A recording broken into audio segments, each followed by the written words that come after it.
Hello, hello, hello, Abroad While Black family, Abroad While Black squad. We are back together again. My name is Sean Burrows. I am the co-founder of Ingressive for Good, and I'm also the CEO of Burrows Enterprises. And my goal in life is to build an economic bridge between Africa and her diaspora. I focus on tech, investment, and of course, operations. So again, today I'm diving deeper into the content around operations, setting up your business, different things like that. But from what I'm seeing in the ecosystem here and abroad, based on my connections to the investment space, maybe it's weighing heavily on what comes across my table, but I'm seeing a lot of interest in investment. And I'm just going to be honest with you, just going to be completely honest and 100%. I probably go through about 5 to 10 pitch decks a week. And in that 5 to 10 pitch decks a week, I would say I go through, 90% of them are not ready to be put in front of an investor.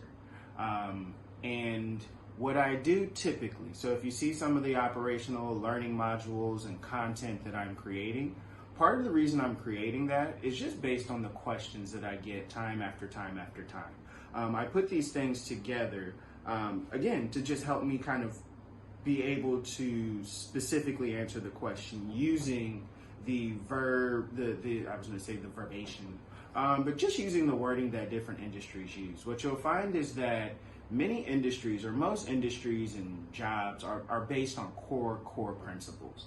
And what ends up happening is each industry takes their own particular area, and basically they add their own types of adjectives, nouns, and verbs, and all these other different things that is unique to that particular industry. What you'll find is that once you learn the language and what some of the things mean, you go from believing like you don't have a clue what's going on to feeling like, oh, okay, I get it. The best example I give is from the last interview I ever had or ever planned to go on. I was asked basically about how APIs work. And I had to, in the middle of the interview, it was a phone interview, long distance, I had to Google what an API meant, and I found out again that an API is virtually the same thing as mise en place, which is a restaurant term. I probably pronounced the Frenchness of it wrong. But again, what it means in French is everything in place. So from a kitchen perspective, which my background was in restaurant management, food and beverage, operations from that perspective, also in other places like telecom, but for the function of this video, that actually is a core skill set. So basically, when I read what an API meant, I said, I had a moment of authenticity, but I was like, actually, I'm not that deep in the tech industry. But let me tell you what I do know. This API is just like mise en place, which is basically you come and you prepare your kitchen, all the ingredients, all the menus, everything you need to be able to create the dishes and create the food.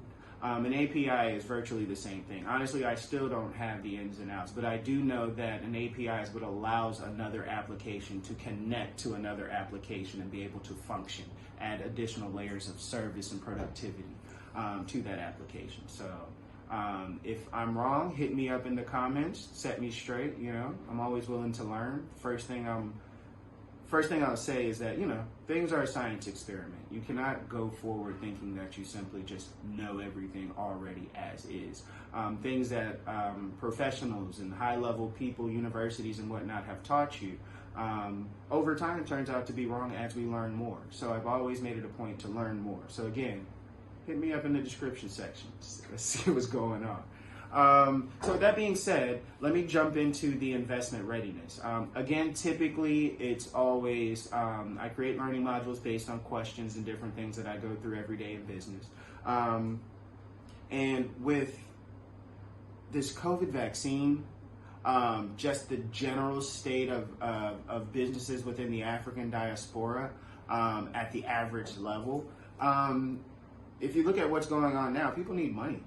People have great, amazing ideas, but what they don't have is cash flow. So what this forces people to do is to go seeking money outside their traditional their traditional areas of getting money. So a lot of monies are started by. I mean, a lot of businesses are started by people saving money, doing what they can. They say the first way you raise money is your friends, family, and fools round. But once you get beyond that, a lot of people are kind of lost, because again, what you find, especially in the area of investment and getting ready for actual real investment, is that if you don't know anything about investment, there's a higher, not going to say it's always the case, but there's a higher possibility that the people around you may not be that adept, that deep in giving you advice or leading the way when it comes to investment. So what you find is there's a huge knowledge gap when you're going from, again, the friends, family, and fools round to actual money like VC money or private equity money, or even private investors who are dropping large sums of money. They're more than likely gonna know a little bit more than the friends and family and whatnot around you. Typically, when you're talking to investors are going to be more willing to invest in spaces they understand. So sometimes you will find yourself across the table from somebody who may know, especially if you haven't done your homework, you haven't dug deep. You may find yourself sitting across the table from somebody who knows more about that industry than you do. And when you start pushing your idea and pushing your pitch deck across and trying to get into these key points, basically they're going to be able to pick you apart, and they're going to understand very quickly you don't know what you're talking about. So what I'm going to do is to give an introduction. So that's the why I'm doing this. But what I'm going to do is basically give you an introduction into what I'm going to be covering this month. Typically, just remember, Abroad While Black Bros Enterprises, typically our month starts in the middle of the month. So from March 15th going, we're going to be releasing weekly content around investment readiness. So now I'm going to give the overview, have my handy notes here, just to let you know what we're going through. So there'll be, as usual, I break my content down into 3 core focus areas so you can walk away with 3 main ideas, right? So the idea that we're going to look for this time is we're going to be looking into the process of due diligence. We're going to be looking into the process of, oh my God, valuation. And then we're going to be looking into the last one, which is equity. Equity. So, again, I'm just going to go very, very, very high level. So for some of you who are looking for investment, what you're going to find the investor is either going to do, well, they're going to do it. They're going to do due diligence. So due diligence is basically going through and picking through certain elements of your business as much as possible to understand where you are and to basically just know what your business is, what it stands for, who the competition is, what are the market conditions, what are your plans. Also, there are going to be a lot of things that dive deep into, like, what is your reputation? What do people know you for in these streets? You have to be able to answer these questions. And it's not even just answering the questions. You have to be able to provide this information to your investor in a way that's concise, that's straight to the point, that basically that lets them know and gives them confidence that you actually know what you're talking about. So in one of the slides, it says things you need to know. So basically what I'm breaking down in the due diligence section is how to know your worth, how to know your audience, and also you have to know your math. So those are the 3 major things that you're basically going to be going through when you're trying to raise money, when you're trying to prepare to have the conversation around raising money. You have to know your worth, know that whole ecosystem that you're playing in. You have to know your audience. Who is your target? Who's the competition? Just what are all the general forces that are active within that space? Now, again, we break this down one by one. and go into further detail. So more is coming. And then again, know your math, know your financials. If your investor is going to give you money, they're going to want to know and know in certain terms, how do you plan to get that money back to them? What are you forecasting your sales to be over the next 5 years? Things like that you have to take a look into. And again, always better understand than the investor whenever possible. The next space that we want to get into is valuation. Now, when I first said valuation, you heard me say, because valuation, I'll say this, for all you owners, founders, startup founders, entrepreneurs, solopreneurs, you need to know what your company is worth. I cannot say to you how important it is that you, not somebody around you, not your accountant, all these other people, they can know, but you and this part need to go and break down and understand how you evaluate your company. So that way you make sure that you're in a better position to negotiate. Because let's just break it down and be straightforward here. And getting investment is primarily a negotiation. It is the friendliest battle and war you will find yourself in, because you have on one side the investor who knows that you're probably not going to be able to scale and grow and have the business that you envisioned without an influx of capital, without them putting money into your business. They know that.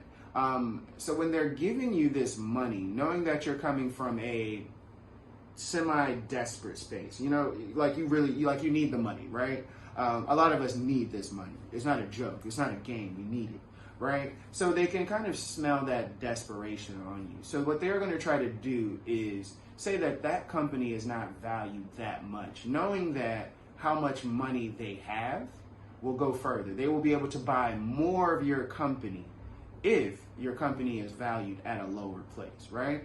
So let's just say this is like the investor has $100,000 and you're saying that your company is worth $1 million.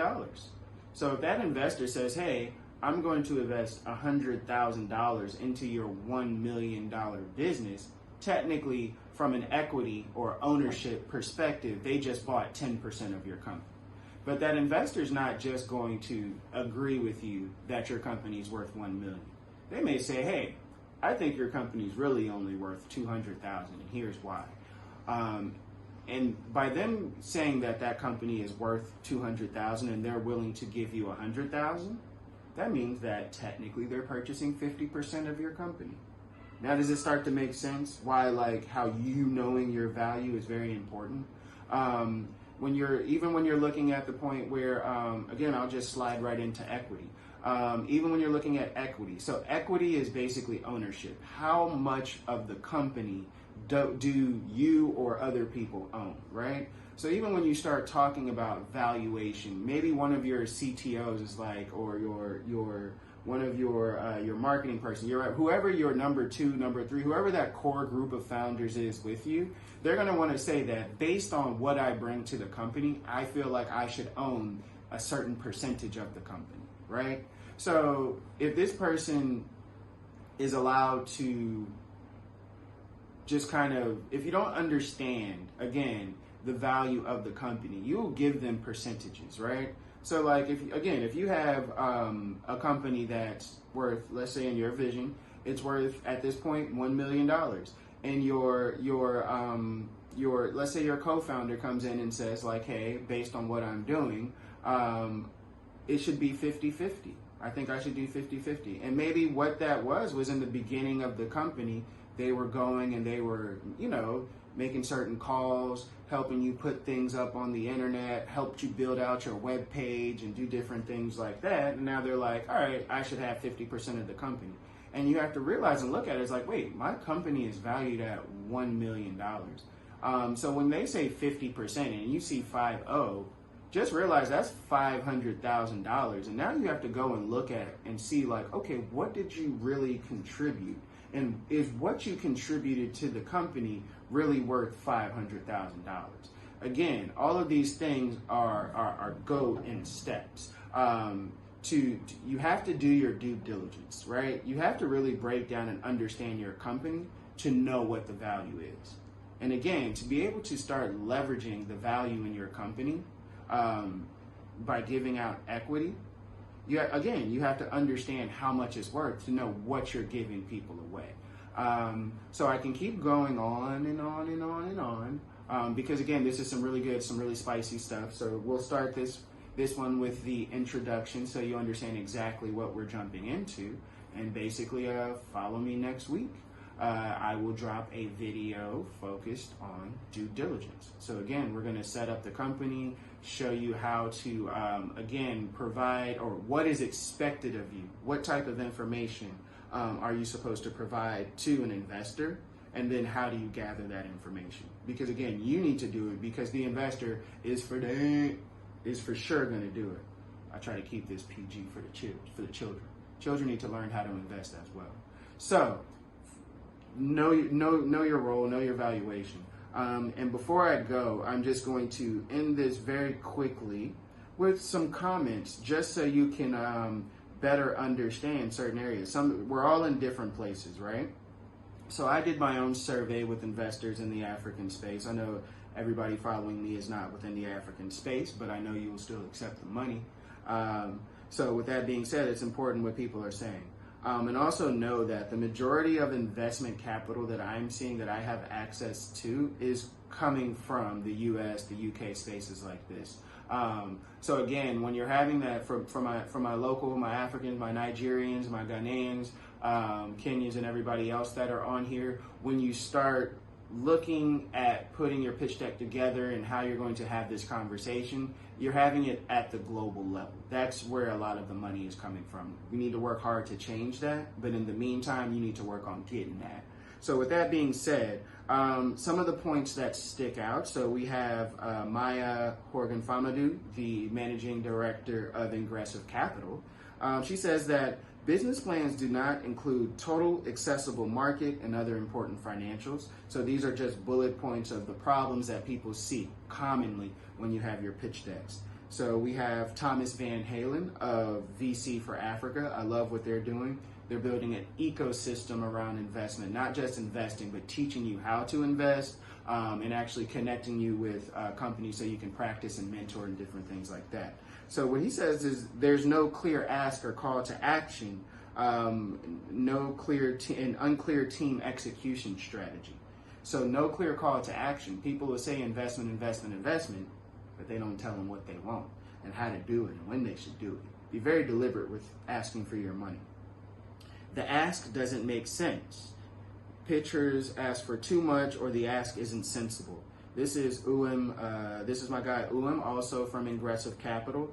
And again, if you don't know the value of your company and you go asking for a lot of money, so let's say that we look at the numbers and your company is only worth $200,000, but you're coming saying that, hey, invest $400,000 in my company and you get a 10% stake, we're gonna look at you like you have lost your mind. Too small market. VCs need to see that there's a huge market for your product or service. That is Katie Bronenkantz from KB Consulting. So again, too small market. So there's different people you're asking money for. VC money is big money. You understand what I'm saying? That's big money. So when VCs are giving you $400,000, they want 100x. They want $40 million. So if you come and say that, you know, over the next 5 years, this $400,000 is going to allow us to make $1.2 million, 3 times what you gave me, that sounds good to you. But VCs have, excuse me, that went high, didn't it? VCs have, they're investing in at least 20 companies, 20, 25, 30 companies. The idea is that they're going to invest in all of these companies in hopes that one blows up to cover the losses on the rest. So again, you can't tell a $1.2 million story if you're asking for hundreds of thousands of dollars. You need to tell a multi-million-dollar story, $100 million story. How do you give them 40 million back for their 400? Again, if you're only going for something small. Lack of respect to competition, financial vanity, and no clear win off the product. That's Ashwin. I love Ashwin. He's one of the guys running Mest in Ghana. So with that being said, that goes back to due diligence. You don't understand your market. You don't understand who's in your space. You don't understand that you may be coming out with, it's in some cases, if you're talking to somebody who's knee deep in the space that you're operating in, let's say you're talking to somebody who's in the music distribution space, and you're coming up to them talking about, hey, I have this new CD making machine, and they're like, CDs? No, bro. So you see what I'm saying? Like, there's, I mean, again, that's a little bit different than it's not different than lack of respect, but if you're coming in selling something and you don't know what's on the streets, like if you're I'm just using this as a crazy example, but again, if you're trying to sell CDs or distribute CDs and you're not aware of Apple Music, you're not aware of Spotify, and all of these other different things, again, no matter how good your business is, no matter how well put together, your time has passed. It won't work. And again, you have to understand who your competition is and a lot of different other things by going and doing your due diligence. Pitch does not cover opportunity, team product and market size, and how money is made. This is Olanike from Rising Tide. Rising Tide is a group of women investors who look for women founders within the African continent and invest in them. I love Rising Tide. Shout out to Miss Yemi Carey.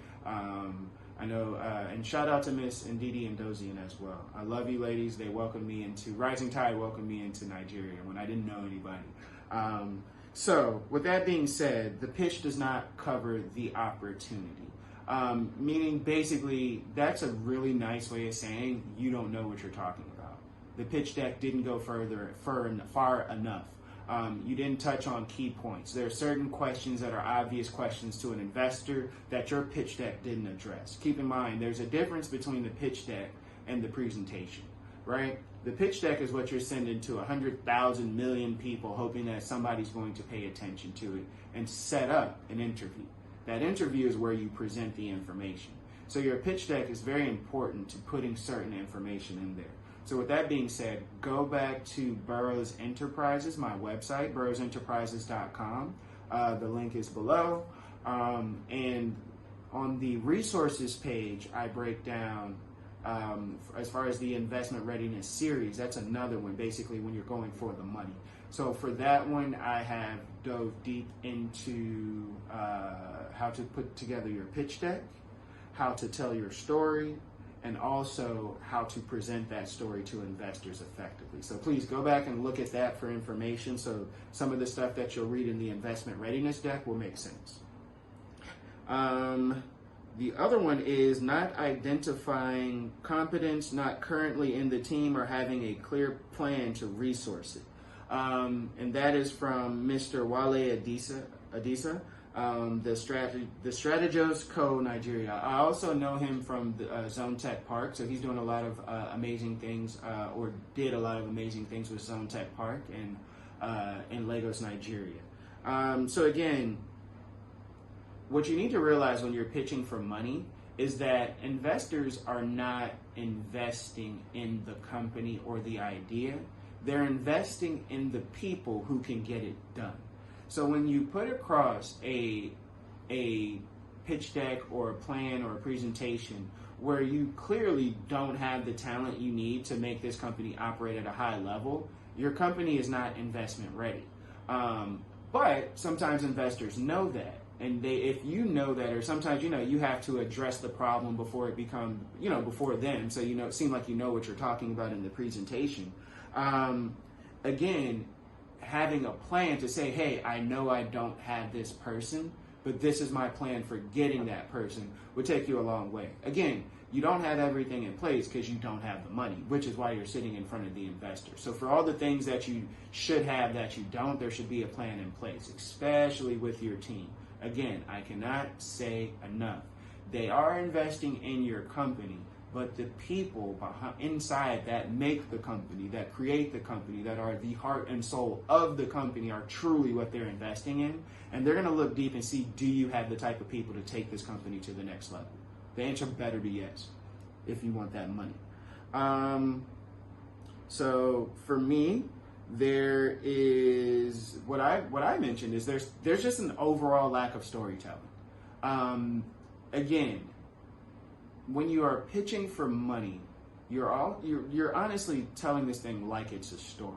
And when I say like it's a story, there needs to be an antagonist and a protagonist, meaning, well, reverse it. But you need to have the good guy and the bad guy. Who's the bad guy in this story? The bad guy in the story that you're telling is not the competition, but it's the problem you're solving. Or sometimes it's the competition. But typically, the bad guy in your story is the problem that you're solving. The good guy in this solution, when you're telling this story, is the person who gets to take advantage of your solution. This is the good guy. This guy he had to deal with this bad guy who beat him or took him down or whatever. He had to go to your company to build themselves up, to be able to go back to that problem and destroy it, vanquish it. That's the feel you want to have from your story. Again, humans are used to stories. You can't just sit in front of people and throw a bunch of facts in there and not have a way to build a connection to your brand, to your solution, and what you're bringing to the table. You have to do that. Or again, you're one of 50, 100 people that are reaching out to this investor in that month. How do you stick out? It's going to be through your story. And again, it's the major part of the story is telling the why in the most eloquent, engaging, and amazing way possible. So again, and then one of the last ones is Mayowa Ayodele from Platform Capital. We love Platform Capital. Salute to you guys out there. It would be great to see references to prototypes and real MVP testing feedback. So what he's saying there is there's an issue with PowerPoint companies. PowerPoint companies are, you haven't moved or done anything, you haven't sold anything, you haven't made any major moves, but you're telling somebody you have a great idea and they should give you a bunch of money. Many times you need to have at least an MVP. An MVP is a minimal viable product, meaning the skeleton or something that operates to a certain extent, so your investor can get a feel of how the product will work. Now, and he also mentioned like the competition, so like feedback, product testing, market research. They want to see these things, so they don't want you to tell them that they should invest in their company because they're good and so you can feel good about them. No, they want to know that there's an actual strong business case behind it. They want you to be able to say that, hey, people actually want this product. How do you do that? Again, it's through your market research and the feedback that you're getting from the market and actually letting them play around with the product themselves to better understand exactly what it is that you offer. So again, that and many more things will be what we are going through over the next month with our investment readiness focus this month. So for all of you all who are looking to raise money, keep your eyes peeled, focus on us. We're going to be dropping content consistently in that area for this month. And that month would be March 15th through April 14th. So again, look out for our newsletter. In the newsletter, we drop our content a little bit earlier than it gets out into other places, so please subscribe there. Subscribe to our YouTube channel. Again, you're going to get some amazing breakdowns in the comment sections. You get to ask a few questions and whatnot. I'll definitely come through there, answer any questions that make sense. And if there's a way where I can connect you or help you, then we can take it offline and I can be of service to you. Again, I am here to make money. I like money. I was going to say I love money. I'm going through this abundance training where I'm afraid to say I love money. Don't have that relationship. I do love money. And I love the fact that money allows you to do what it is you want to do in this life. And you can't have a negative relationship with money. Getting money is almost like a seduction, right? If you go around telling everybody this girl is ugly and everybody knows you said it, when you go and try to talk to her, you're not going to have a good rapport. So again, that's the type of thing that you're going to create with money. So again, when you're going and investing and all these other different things, you need to be able to tell that story. You need to tell that story from a perspective of you being comfortable with money. So again, please continue, follow us on social media, follow my handles, Serious_Black, on Instagram and Twitter, Burroughs Enterprises, Abroad While Black, the brands, follow us, connect with us. And again, let's build this economic bridge between Africa and her diaspora together. There's so many business opportunities, and I'm here to show you how to connect. Thank you.